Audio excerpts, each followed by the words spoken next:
So, in case you couldn't tell, today's theme is push-ups. Most of you who know me or who I've had the pleasure of training, you know how much I love push-ups and how much I love to program the push-up into my clients' programming, incorporating that into whatever their goals are. Reason why, number one, I always make the joke, it's push-ups are free, you can get them anywhere. But in all seriousness, when we're talking about how much bang for your buck can you get on a return from an exercise, push-up actually offers a lot. It's a core exercise. It also offers the ability to work muscles on both the front and the back. We're going to talk about that in a second. So when I'm doing push-ups, there's a few things that I'm looking for, or what I'm obviously looking for when I'm having a client do them. So first thing we want to talk about is the setup. So when I'm looking for a person's hands, we want to make sure that they're not too wide or too narrow. We want to try and find that sweet spot for what works for you, for whether it's a comfort issue or obviously just your own body composition, etc. Right? So what we're looking for is hand positioning first.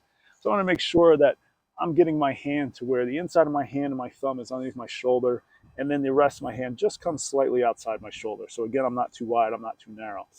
Now from here, when I go to the full upright body position or my start position, I want to make sure that I don't have my head forward. I want to make sure that I'm also engaging my core muscles just below my belly button, and I'm squeezing my glutes too. So this way I don't sway side to side. I want to stay locked in this position, okay? Another key, when I'm going down, I do not want this. You see how my elbows are starting to come out to the side, right? There's a lot of wrong that can happen there. Too much pressure on the shoulders. You can see my head start to go forward, and I'm also breaking down in my trunk, right? My core was no longer holding me stable. I'm not in that good plank position anymore. So the benefit, pretty much the whole thing is gone right away. So instead, what we want to do, I want to make sure that I'm bringing my elbows towards my sides, roughly a 45-degree angle. And this way I can control that as I'm squeezing my back muscles and I'm squeezing my shoulder blades to pull them down and back towards my back pocket. And then from here, I can squeeze my chest, shoulders, and triceps, and I can push back out. So if you look at it like on the back, I want to bring my shoulder blades down and in. So now I get like this position as opposed to up here like this. So we don't want to elevate our shoulder blades. We're actually trying to pull them down and back, get that 45-degree angle position roughly. And now I'm in a more controlled position, right? So a few things there, why that's important. We're actually stronger in that position, but even before that, we're more stable. So without stability, we can't have strength. So we want to make sure that we're accomplishing those properly.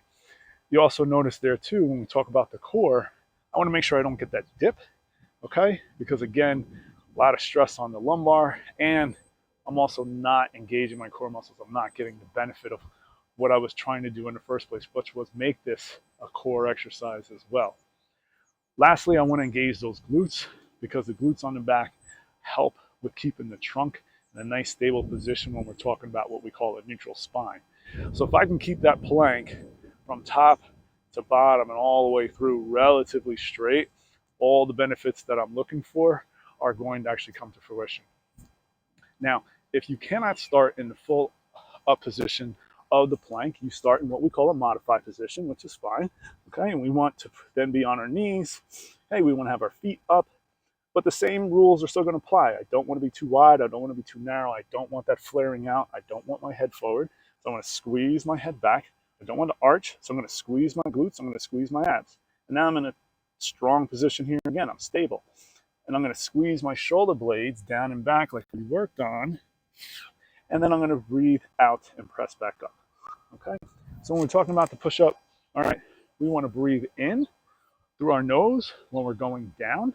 And then we want to exhale through our mouth and as we're rising up, right? That's how we're also maintaining cadence and pushing up with power and precision.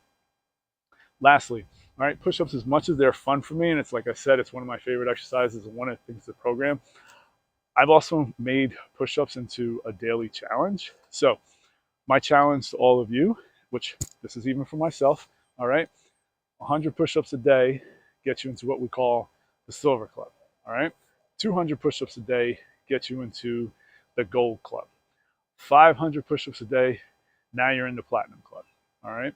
And that does not mean that you have to do them all within one workout, all right? This can be spread out through the entire day. And if you're asking how that's possible, trust me, you can find a moment where you can just knock out 10 push-ups. And look at that, 10. And if you can do that a few times and incorporate it into a workout, before you know it, you're already at 100. And it sounds like I'm saying it too easy, but it's actually true. Okay, so, and I've had clients who started out where they couldn't even do 10 in a workout and now do 500 in a day. So it is possible.